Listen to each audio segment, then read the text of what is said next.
It was one of those evenings when Oxford seemed to sigh under its own history. The air had that peculiar taste of wet stone and something older still, as though the centuries themselves were slowly exhaling. I had taken a corner table at the Turf, half by habit, half by the old superstition that certain corners lend themselves to solitude. My pint sat before me, untouched, a dark mirror catching the low amber light. Someone once said that a man drinks either to forget or to remember. I'd found myself suspended somewhere between the two. The crossword in the mail was open beside me, an easy grid, yet I'd stumbled on a clue that resisted completion. Truth in the cellar. 8 letters. I thought of Pilate, of Dawn, of the endless Oxford conversations about what truth was and wasn't. And then, as if conjured by the word itself, Truth walked in, wearing a rain-dark coat and an expression I could not ignore. Lewis had that look that meant work. He came toward me, shaking rain from his sleeves, and said something about St. Clair's College. The rest of the pub went on laughing, oblivious. I heard only fragments of a body found near Magdalen Bridge, a woman, early 30s, perhaps one of the lecturers. The name, when it arrived, settled into my memory with a strange, inevitable weight. Eleanor Winterbourne. I knew the name, of course.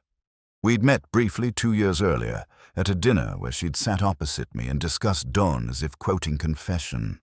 A quiet woman, one of those whose mind spoke louder than her voice.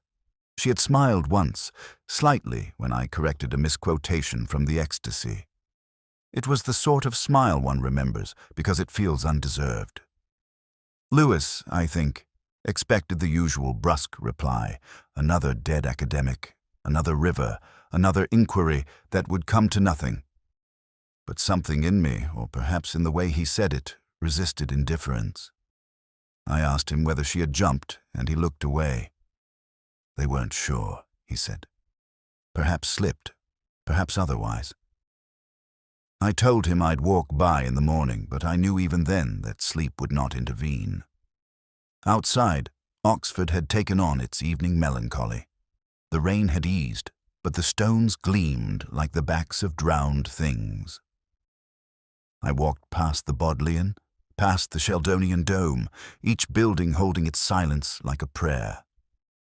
I thought about Eleanor, her essays on the confessional poets, her belief that literature was a kind of penance. I had read one of her papers once. There has been a phrase I underlined. Truth is merely the courage to remain when forgiveness fails.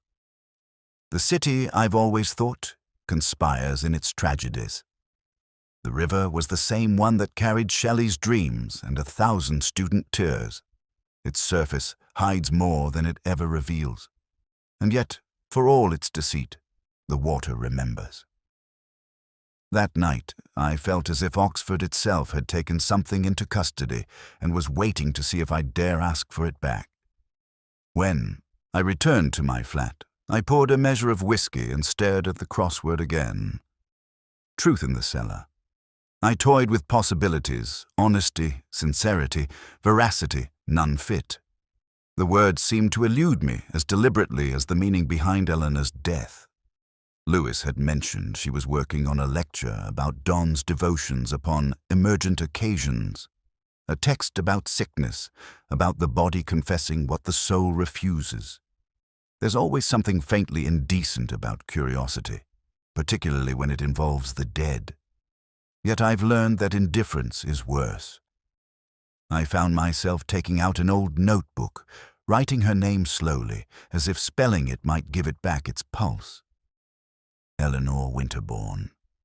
Somewhere between the final E and the silence that followed, the bells of Magdalen began their half-hour chime.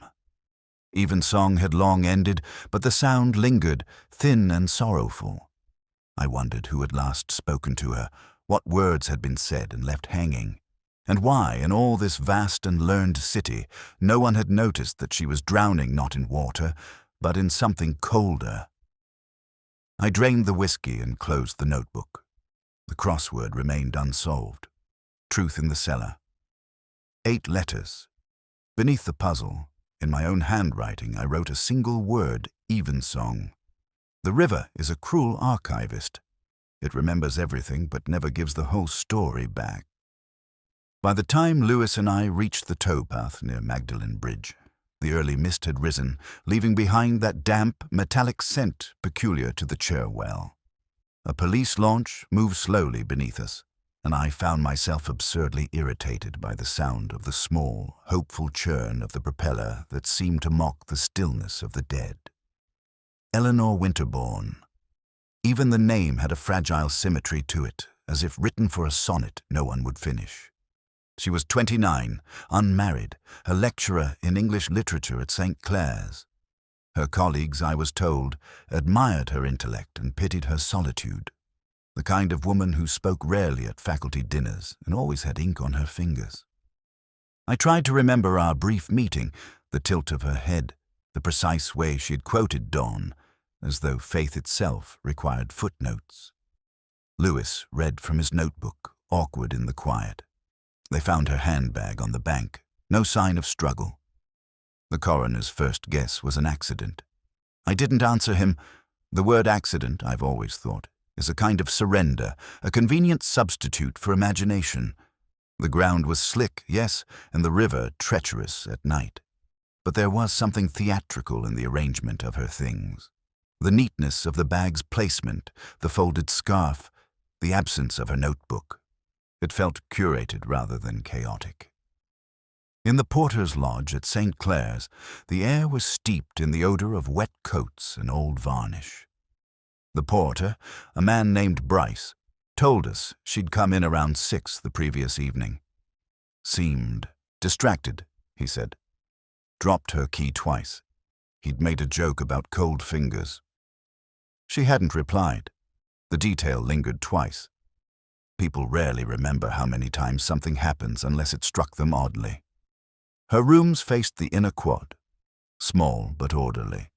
On her desk, a stack of papers marked in fine blue ink.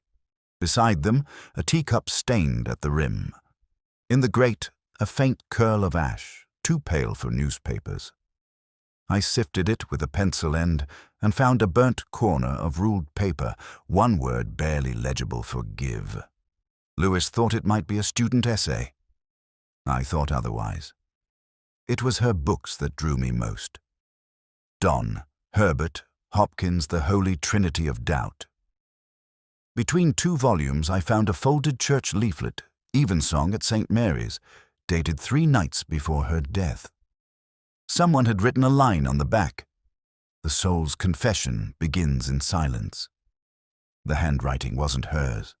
It slanted left, impatient, masculine. Lewis mentioned that she had no family in Oxford. A brother somewhere in Devon, perhaps. Her colleague spoke warmly, though with that faint defensiveness academics adopt when guilt feels near. Dr. Simon Lacey, her supervisor, described her as brilliant, troubled, too earnest for departmental politics. Dr. Miriam Houghton, the chaplain, said she had been preparing a paper on penitence in early modern verse. Nicholas Vale, a postgraduate student, laughed when I asked if he admired her. Of course, he said she was beautiful in the way silence is beautiful. He had meant it as flattery. I heard something else. I noticed then that the curtains were slightly uneven. Behind them, the window latch was fastened with a piece of string, not from outside intrusion, but to keep it closed from within. A small gesture of control, perhaps. Or fear. Outside, the college bells began to toll. 11 strokes, soft and deliberate.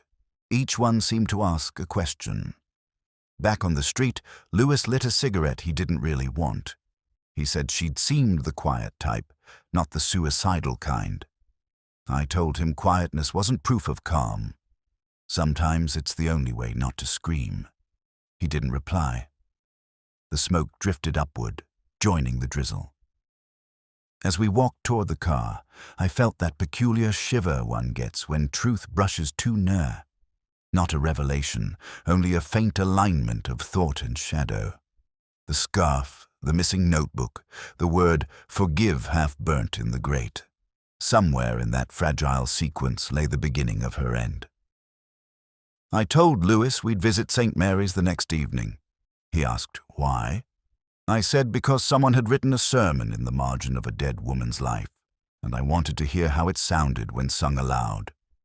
The next morning arrived in fragments of grey, the kind of rain that refuses to fall properly, lingering instead as a mist that confuses the living and forgives the dead. St. Clair's College appeared through it like a memory one would rather not recall, beautiful and evasive. The cobbles shone beneath my shoes, slick with regret. A porter nodded us through the gate with the indifference of a man who had long ago stopped believing in tragedy. Inside, the quadrangle was almost empty. A solitary figure crossed toward the library, clutching a folder to his chest as though it contained warmth. Rain slid down the leaded glass of the chapel. The air had the faint sweetness of damp wood and extinguished candles. Lewis muttered something about preferring straightforward murders to academic ones. I told him Oxford didn't believe in straightforward anything. Dr. Simon Lacey received us in his rooms overlooking the quad. A tall man, prematurely white at the temples, his manner cultivated but anxious. He poured coffee without asking whether we wanted any, and his hands trembled just enough for me to notice. He said he had supervised Eleanor Winterbourne's research and that she had been brilliant but fragile. She felt too much, he said, as though sensitivity were a flaw to be filed under weakness. I asked whether they had quarreled. He looked at me then for a fraction too long and said they had merely disagreed about scholarship, about honesty, about how much truth one should tell in footnotes. I made a small mark in my notebook. Footnotes again. Truth again. The same echo in a different corridor. From Lacey's window, I could see the chapel spire cleaving through mist. I asked him whether Eleanor had friends here. He hesitated before saying that Dr. Houghton, the college chaplain, had been close to her. I asked if close meant confidant or penitent. He smiled thinly and said, Oxford didn't have priests, only witnesses. The chaplain's office smelled faintly of lilies and gilt. Miriam Houghton was younger than I expected, elegant in that severe way that suggests discipline more than vanity. Her voice was gentle, but the eyes behind her glasses were not. She spoke of Eleanor's faith in words, her belief that poetry could redeem confession. I asked if Eleanor had confessed anything in particular. Houghton's gaze shifted toward the window, where the rain was tracing its own psalms on the glass. She said only that Eleanor had been afraid of betrayal, not of committing it, but of being its recipient. The choice of tense was deliberate fear, leaves grammar behind when it dies. Nicholas Vale, the postgraduate student, met us later in the senior common room, leaning against a fireplace that no longer burned. He had the lazy poise of a man who mistook charm for intellect. He called Eleanor a tragic figure, then smiled as if tragedy were an aphrodisiac. He said she was working late most nights, writing something beyond her thesis, something she never showed anyone. He remembered that she once left a lecture halfway through a reading of Donne's Good Friday, said she couldn't bear the sound of her own thoughts. I asked whether he'd seen her the night she died. He claimed not, but his hesitation arrived a beat too late. Outside, the rain thickened. Lewis walked beside me in silence until we reached the cloisters. He asked what I made of them. I said they all spoke the same language concealment phrased as civility. He grunted something about Oxford manners and pulled his collar higher. At the gate, I paused. Across the quad, I noticed a window left ajar, curtains stirring faintly despite the cold. Eleanor's old room. Even from that distance, it seemed to watch us. A reflection moved within perhaps my own, perhaps not. The rain had turned to a steady fall now, each drop marking time like a metronome for guilt. Back in the car, Lewis said I looked thoughtful. I told him I was wondering why people in this city always spoke of truth as though it were a luxury rather than a necessity. He said maybe it was both. I didn't answer. The wipers kept time with the bells from St. Mary's, steady and melancholy. Somewhere behind the rain and the stone, a small pattern was forming a pause too long, a word misused, a window left open to no purpose. Oxford seldom hides its sins. It frames them. The rain had given up by the time we returned to St. Clair's, but the street still shone as though polished by grief. Oxford always looks cleanest after something irreparable has happened. Lewis was carrying the small envelope the constable had found in Eleanor's room, a scrap of verse folded twice, the paper faintly perfumed, as if she'd wanted even her secrets to smell of civility. He handed it to me without a word, and I read it while the car idled beside the river. In silence did the truth decay. 7 words, then the signature, none. The handwriting, careful but inconsistent, hinted at effort rather than ease. She had copied it, I thought, from somewhere else. But where? I knew Don and Herbert well enough to recognize the rhythm and yet not the voice. A forgery of faith, perhaps, or a confession she had no wish to own. Lewis asked if it meant anything. I told him it meant everything and nothing, which is the same thing when you're looking for the dead among the living. The phrase stayed with me like an aftertaste, sour and necessary. Later that day, I found myself at the Bodleian, requesting her last published paper. The librarian, a woman with the calm face of someone who has seen too much disorder, brought it in silence. I turned the pages absently until a single misprint caught my attention. Please do not modify it. A Don line altered, almost imperceptibly, to change its heart. Where Don wrote, confess, Eleanor had written, conceal. A choice, not a slip. 1 word, and the whole theology tilts. Back at the college, the dean was waiting for me in the cloisters. He was a man of courtesy and caution, the kind Oxford breeds to preserve its myths. He said the matter was delicate. He would prefer discretion for the sake of the college. I told him I had no interest in scandal, only in sequence. He frowned and said there was no sequence in sin, left him to his pieties. Eleanor's belongings had been boxed by then. Among them, a photograph of 3 figures at a dinner table, faces caught mid-laughter. Lacey, Houghton, and Eleanor herself. The composition was wrong, too intimate for mere colleagues, too formal for friends. I noticed Eleanor's hand resting lightly on a book spine, a copy of Don's Devotions, the same edition missing from her shelves. Lewis asked whether we should trace it. I told him we already were. Every clue in Oxford hides behind a library binding. The question was, who had turned the final page? I asked to see Lacey again. His rooms were warmer than before, scented faintly with sherry and despair. He spoke of Eleanor as though mourning were a lecture topic phrased with precision, free of feeling. I asked about the poem. He said it was one of hers. I told him I doubted it. Something in his hand betrayed him, then the faint tremor of a man rehearsing calm. He admitted that she had once sent him a draft of a sonnet sequence, but that he had destroyed it when she asked him to. Destroyed, he repeated, as though saying it twice could make it true. Leaving him, I walked across the quad. The flagstones glistened and the college cat watched me from the edge of a cloister, indifferent to trespass. The world of academia is full of such small witnesses, creatures who see and record, though no one asks them to. I envied them for their silence. It was in Eleanor's college file, retrieved later that evening, that the pattern began to cohere. Her handwriting on a seminar attendance sheet, each date neatly entered, save one. The week she supposedly finished her paper, her signature was missing. In its place, a faint indentation, as if she had begun to write and changed her mind. Beneath it, the paper had been pressed by a second hand, heavier, male. Someone had signed on her behalf. Lewis thought it was a coincidence. I thought of the poem again in silence as the truth decayed. Silence wasn't passivity, it was permission. She had been silenced, willingly or otherwise, by someone who understood the value of omission.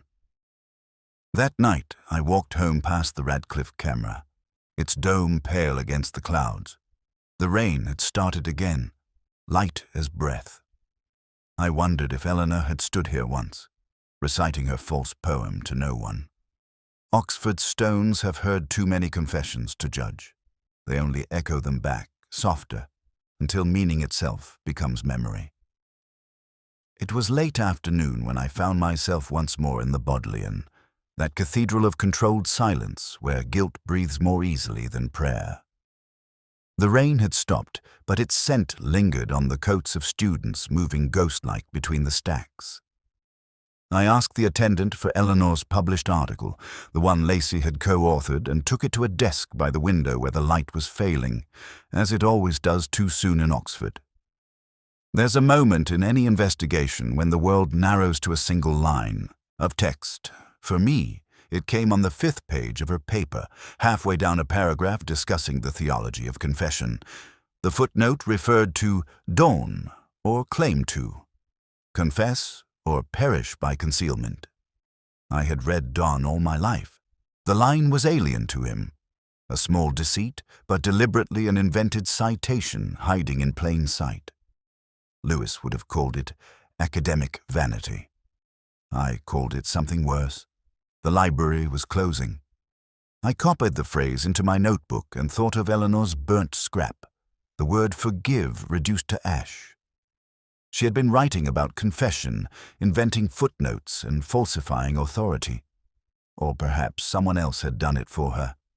I felt that subtle thrill that comes not from discovery, but from being observed by it, as if she, or whoever survived her, had placed the line there for me alone.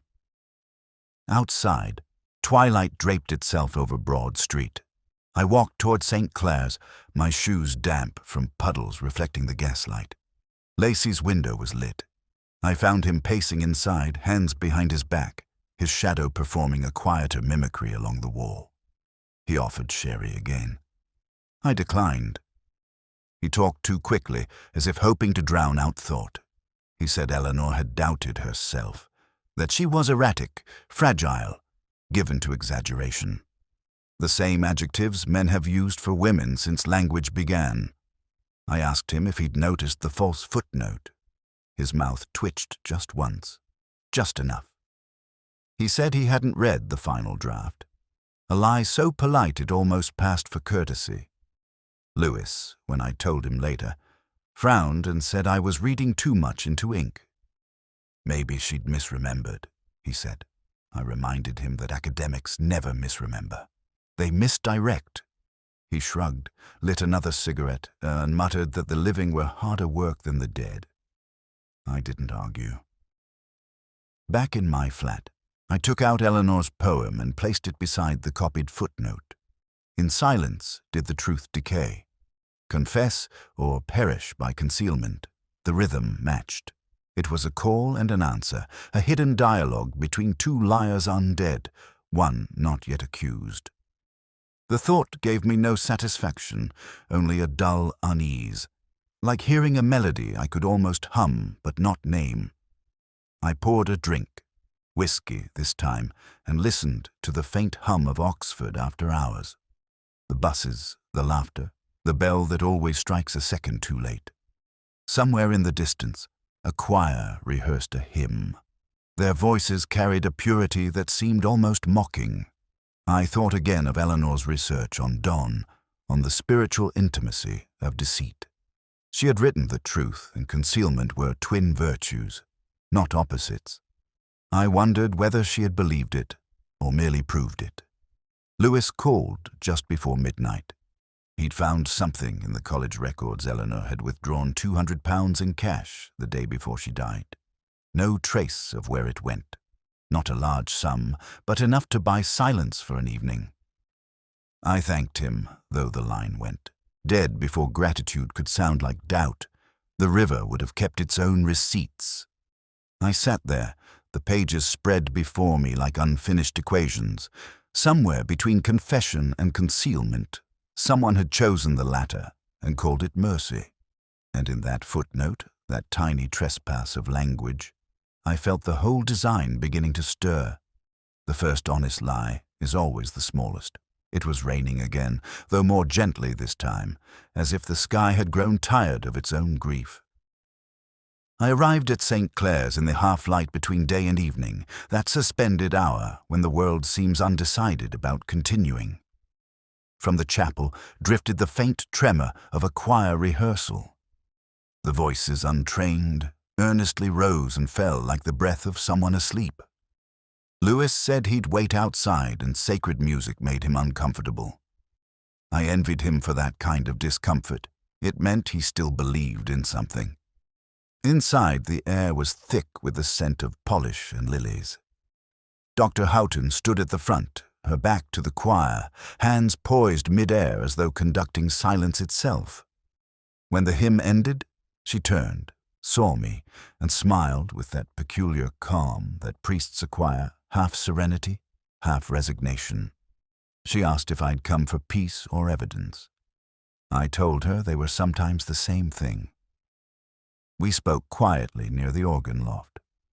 She said she'd known Eleanor better than anyone here, though even that admission sounded practiced. She described her as gentle, introspective, drawn to music, though tone-deaf. I asked if Eleanor had ever attended evensong. Every Sunday, she said, without fail. She believed confession was a form of music. I asked if she'd ever written hymns or poems for the service. Houghton's eyes flickered, a small betrayal. She said Eleanor once left a fragment on her desk, something about silence and decay. I told her I'd read it already. That seemed to surprise her less than it should have. The organist began to play then, softly, Mozart, I think, though uncertainly rendered. The chapel filled with that strange ache only imperfection can achieve. I watched Houghton's hands tremble, not from piety but from memory. She said, almost absently, that Eleanor had been afraid of an exposure not spiritual, but academic. Someone had stolen her work once, long before she came to St. Clair's. A thesis on penitence in Donne. She had rewritten it, stronger, clearer, but the wound had never closed. Betrayal leaves its own theology. When the music stopped, the silence felt heavier than before. I asked whether Eleanor had spoken of Dr. Lacey. Houghton smiled faintly, a smile meant for deflection. Lacey, she said, was a man who confused admiration with ownership. Eleanor pitied him. I noticed how her tone shifted on the last word, the way pity stretched to include herself. Outside, Lewis was standing under a dripping arch, looking as though the rain had personally offended him. He said forensics had called. Faint bruising on Eleanor's neck. Symmetrical, likely from a hand rather than a fall. He spoke the words as though they were administrative, yet I could feel the river stirring again beneath them. I asked if there were signs of struggle. None, he said. She didn't fight. I thought of her burnt note forgiveness and wondered whether it had been written for her killer or herself. We walked without speaking past the quadrangle. The sound of the choir followed us, their voices thinning into the distance.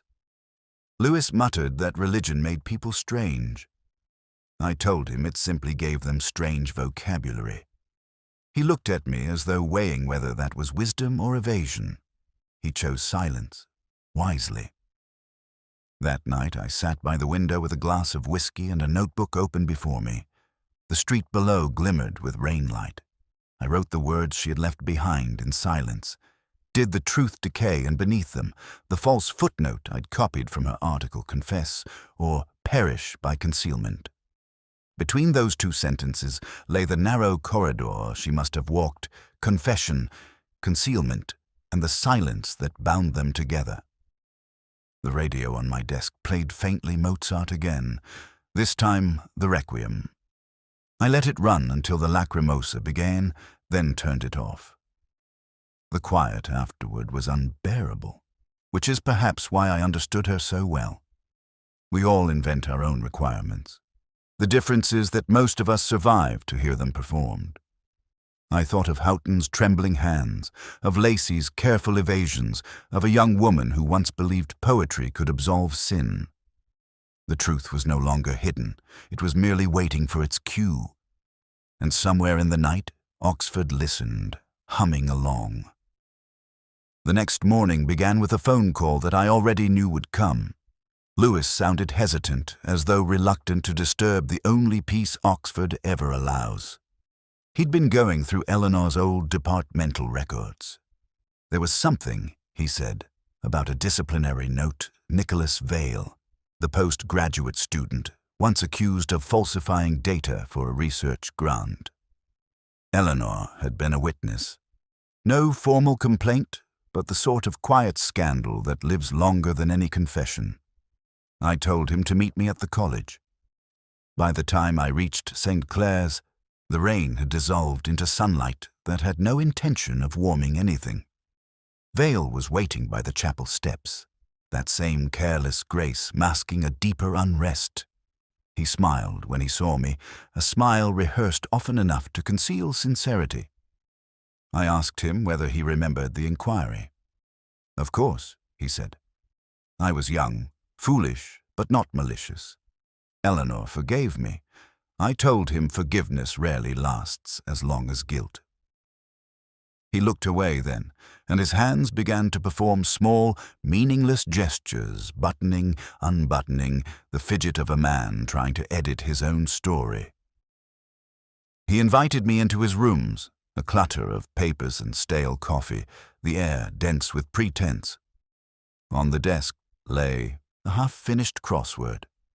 I glanced at it out of habit. One clue caught my eye. Betrayal. 6 letters. The answer space was blank. Vale followed my gaze and said he found crosswords oppressive to many traps disguised as patterns. I told him life shared that problem.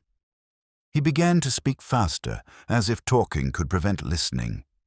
He said Eleanor had been kind, that she believed intellect was a form of faith.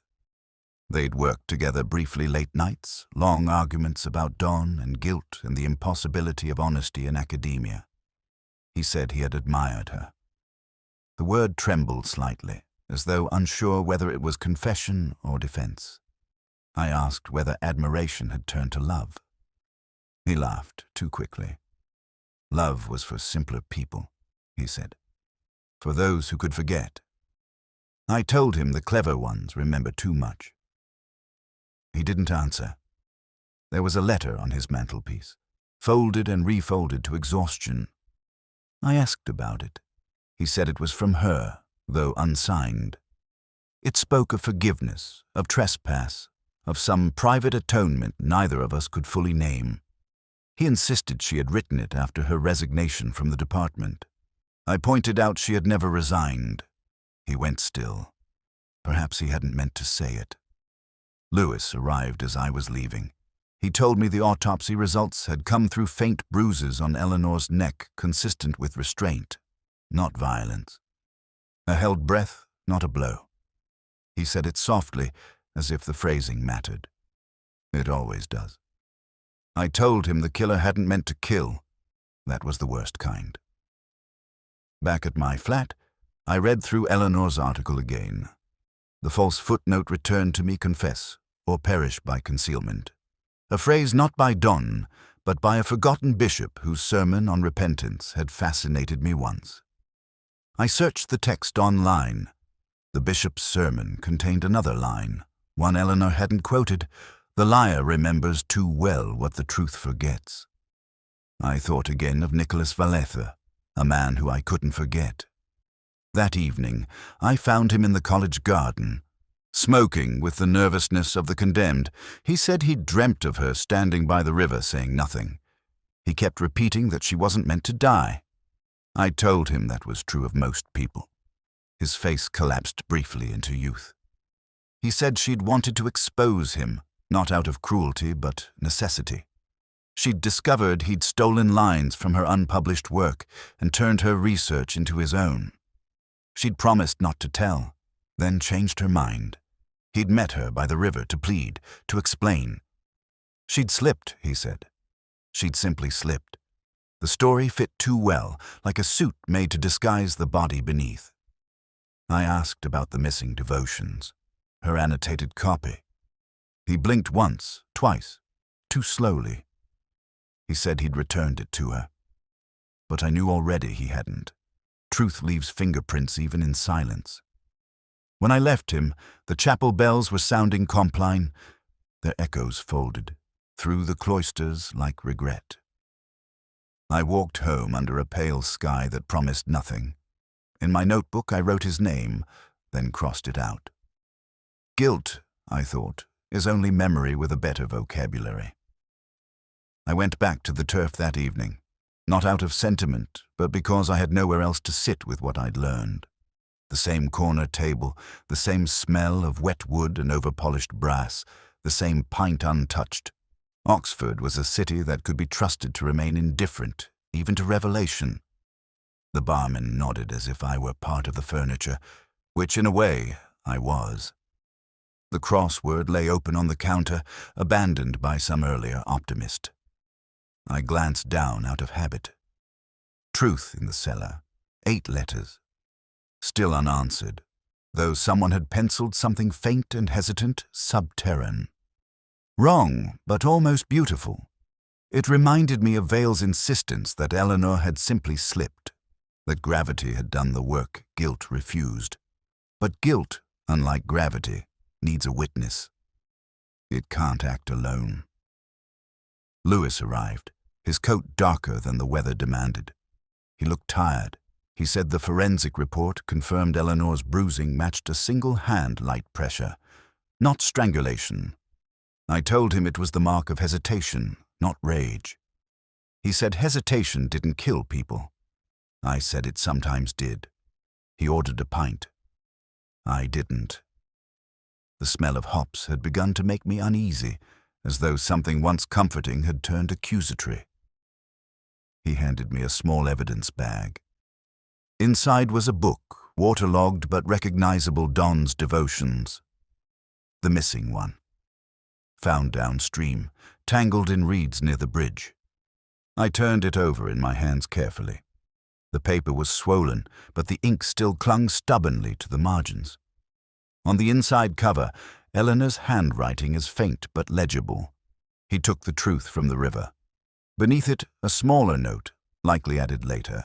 Not hers, I only returned it. That was all. Lewis said they were checking the handwriting. I told him not to bother what I already knew. Vale had been incapable of returning anything ideas, affections, or honesty. His vanity was of the sentimental kind. He liked to leave souvenirs for absolution. But it wasn't him I was thinking of. It was Houghton, her calm voice in the chapel, her trembling hands as she spoke of forgiveness. I had heard that tremor once before in a woman who had rehearsed repentance long before she'd earned it. The rain began again, a patient drumming on the roof. I watched the ripples in the puddle near the door, the reflections of streetlights breaking and rejoining like arguments too old to end. Lewis was talking about the inquest, about evidence and time frames and juries that disliked uncertainty. I barely listened. Something quieter had taken shape in my mind, a rhythm between the lines. Eleanor's false footnote, the forged quotation, the missing week from her teaching record. Each a pause, a rest in the same silent composition. Not mistakes, but erasures. When Lewis left, I stayed. The pub emptied slowly, leaving behind that faint echo of laughter one only hears after it's gone. I took out my notebook and wrote 2 names, Houghton and Vale. Then drew a line between them, not straight but wavering. It looked truer that way. Below I wrote a single word motive and left it blank. The truth was not ready to be filled in. As I sat there, a group of students entered, bright and alive, discussing their essays on Don and Penance as if scholarship were still a kind of faith. One of them asked another what he thought the truth was. The other replied that it was what remained when no one was looking. They laughed, but the sound stayed with me. The answer was too close to write. I left the pint untouched again. Outside, the bells of St. Mary's were tolling 10, each note heavy with the weight of repetition. Oxford glistened wet, ancient, forgiving nothing. The streets were almost empty, and for once I felt no urgency to solve anything. Some mysteries are meant to ache, not end. I walked home through the drizzle, the city breathing behind me, the crossword clue still unfinished in my mind. Truth in the cellar. 8 letters. I wondered whether the answer might have been forgiveness all along. I've often thought that truth arrives too late for the living. It comes after the noise has died, after the body has cooled, when the words we most needed have already turned to air. That thought returned to me the morning we brought Nicholas Vale back to the station. He looked as though he'd slept in his guilt, the kind that wrinkles and clings even after washing. Lewis sat beside him with the expression of a man forced to listen to a sermon in which he has no faith. Vale spoke softly, his voice breaking not from tears but exhaustion. He said he hadn't meant to harm her. She'd come to the bridge, full of righteousness and poetry, demanding he confess what he'd done. The plagiarism, the false quotations, the theft of her words. He said he'd tried to explain, to plead, that he'd panicked when she turned to leave. He'd grabbed her arm just to stop her, and she'd slipped. He insisted that the words slipped as though repetition could turn an accident into truth. I asked him whether she'd screamed. He said no, almost tenderly. I told him that was the one thing I believed. When the questioning ended, Lewis looked at me for direction. He said it sounded like manslaughter. I told him it sounded like theater. Vale's story was too well balanced, too carefully composed, like an essay edited for sympathy. There was always something polished about his remorse, as if he'd rehearsed even his shame. I asked Lewis to bring me the tape of Houghton's sermon from 2 nights before Eleanor died. Something in her voice had stayed with me, a cadence that didn't belong to grief, but to rehearsal. That evening, I listened to the tape alone in my flat. The recording began with the shuffling of hymnals, the clatter of pews, the sound of people pretending not to be waiting for something divine. Then her voice, clear and poised. She spoke of confession, of how truth was a form of purgatory, of the danger of believing that words could cleanse what actions had already condemned. And then something odd. A pause, a breath too deliberate, and a change in tone as if she were reading from a different script. The voice that followed wasn't hers. It was Eleanor's. I recognized it immediately from the lecture tapes we'd found in her study. A single sentence, quiet but unmistakable. He took the truth from the river. Then the recording cut abruptly back to Houghton's sermon, as though nothing had happened. I played it again and again. The splice was crude, but deliberate. Someone had inserted Eleanor's words into Houghton's sermon, not to confess, but to accuse. A confession misheard or rewritten. I thought of Eleanor's manuscript, her unfinished paper on penance, how she'd described language as a confessional booth, a place where sin and syntax blurred. Someone had taken her words and weaponized them. The next day, I went to the chapel. Houghton was there, arranging flowers with the care of someone hiding tremor behind devotion. I asked her about the tape. She smiled faintly, as though I'd confirmed something she already knew. She said Eleanor had given her the recording for the sermon, that she'd used it as an introduction. I told her that it was impossible. Eleanor had been dead 2 days by then. She didn't answer. Her hands paused over the lilies. For a long moment, we stood in that silence, the kind that separates the faithful from the condemned. Then she said, almost to herself, that the dead have a way of speaking when we refuse to listen. I told her she wasn't wrong. Outside, the bells of St. Mary's began to toll. I walked through the cloisters, listening to the echoes turn the air into a slow percussion. Lewis met me halfway, a cigarette already lit. He said Vale had changed his statement and claimed now that Houghton had told him to keep quiet, that she'd promised to protect him if he confessed privately to her. I asked whether he believed it. He said he didn't know. Neither did I. The truth had begun to divide itself, like water refracting light. That night, I sat by the window with the tape playing one final time. Eleanor's voice drifted through the static, weary and patient. He took the truth from the river. The sentence sounded less like accusation now, more like relief. Perhaps confession had finally found its listener, not in Houghton, not in me, but in the recording itself. I switched it off and let the silence have its say. It spoke, as it always does, in the only language Oxford truly understands: ambiguity. There are moments when the world appears perfectly still, not with peace, but with the immobility of consequence. The morning after the recording was discovered, Oxford lay under a brittle frost, the kind that turns even sound into glass. I walked toward St. Clair's with the weight of inevitability on my shoulders. Some cases end themselves. One merely arrives to watch the closing act. Houghton was waiting in the chapel. She must have known I would come. The air was sharp with lilies, the same bouquet as before, though their scent had turned heavy, funereal. She was kneeling, but not in prayer. More like a woman searching for something she'd misplaced and finally realized was herself. She asked if it was over. I told her it could be, if she wished. She said she had been wishing for too long. Lewis waited outside as I had asked him to. The confession, when it came, was not a story, but a release, given in fragments, each sentence spoken as though it had already been rehearsed in dreams.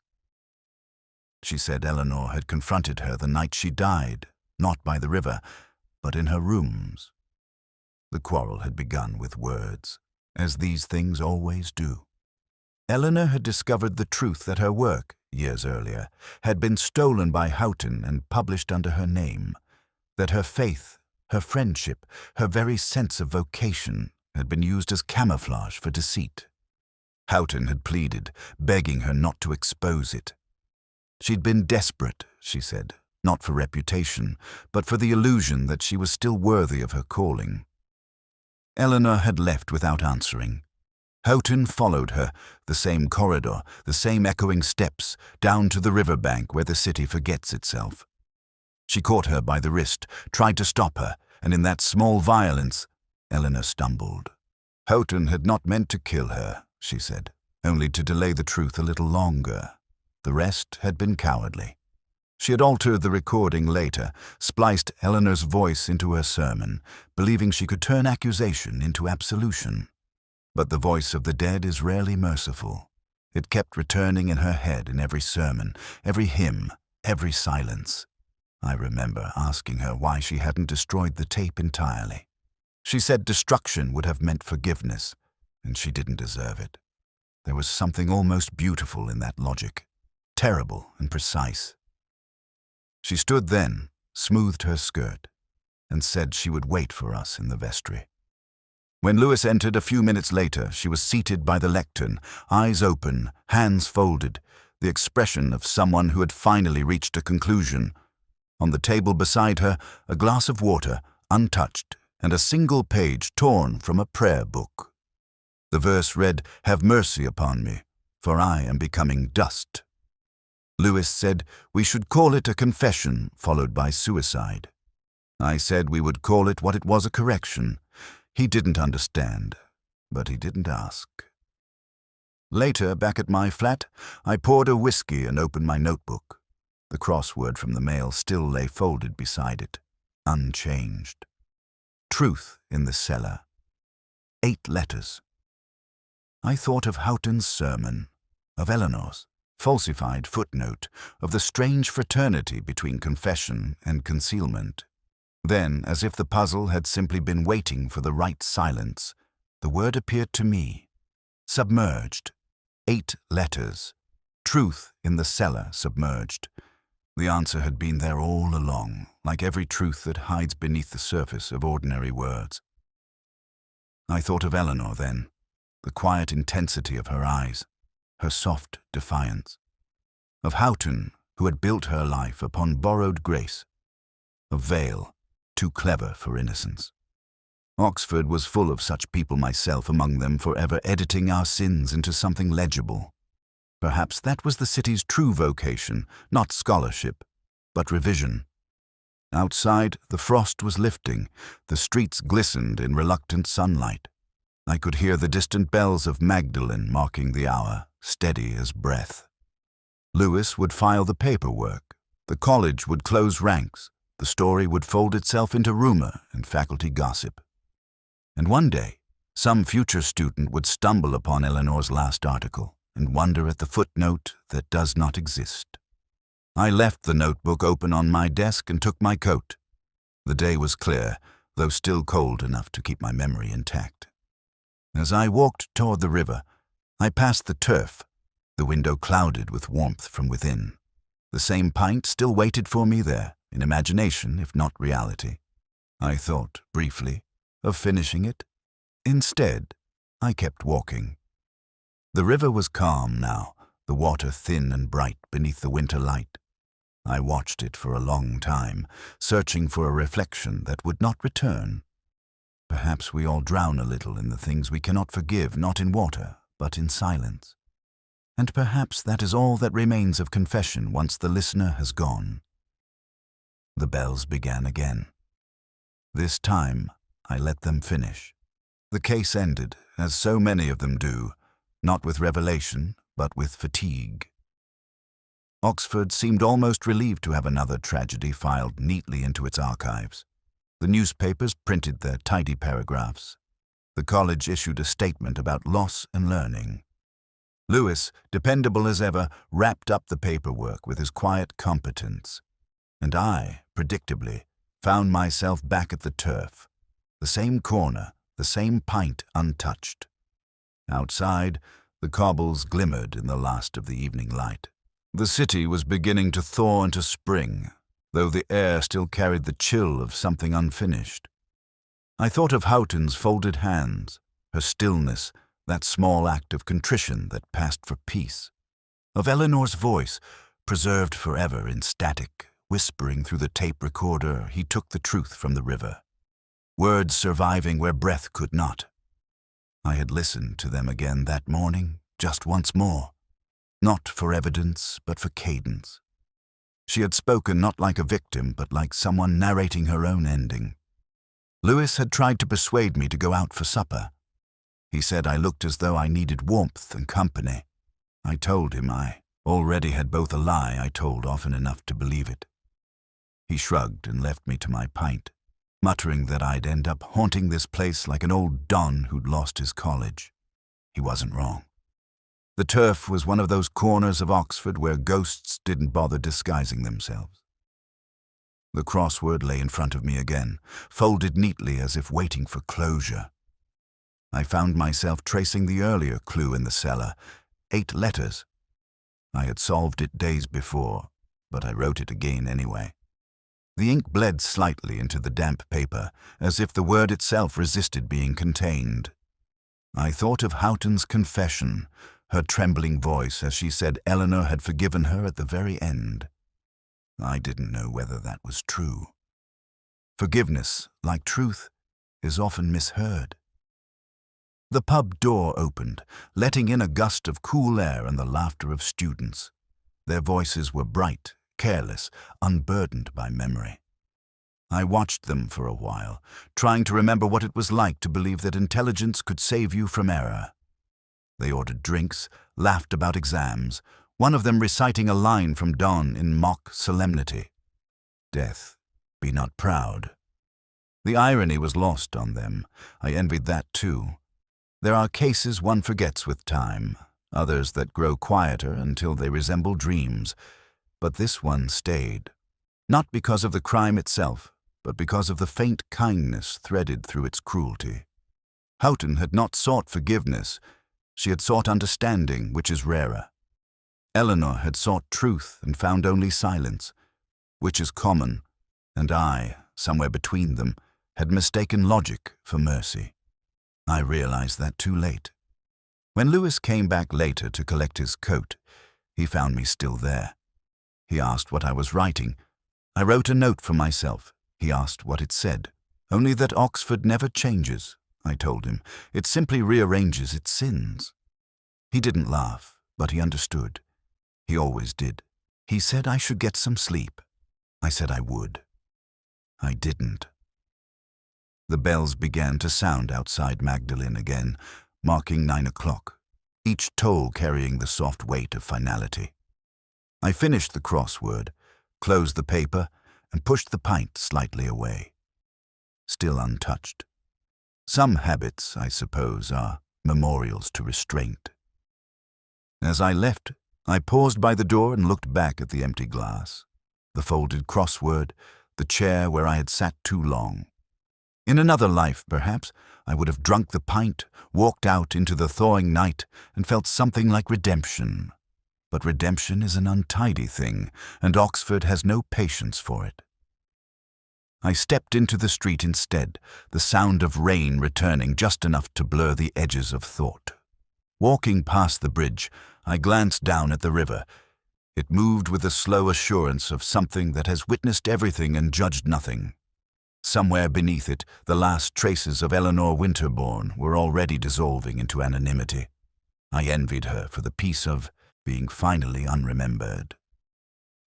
Back at my flat, I poured a single whiskey and turned off the light.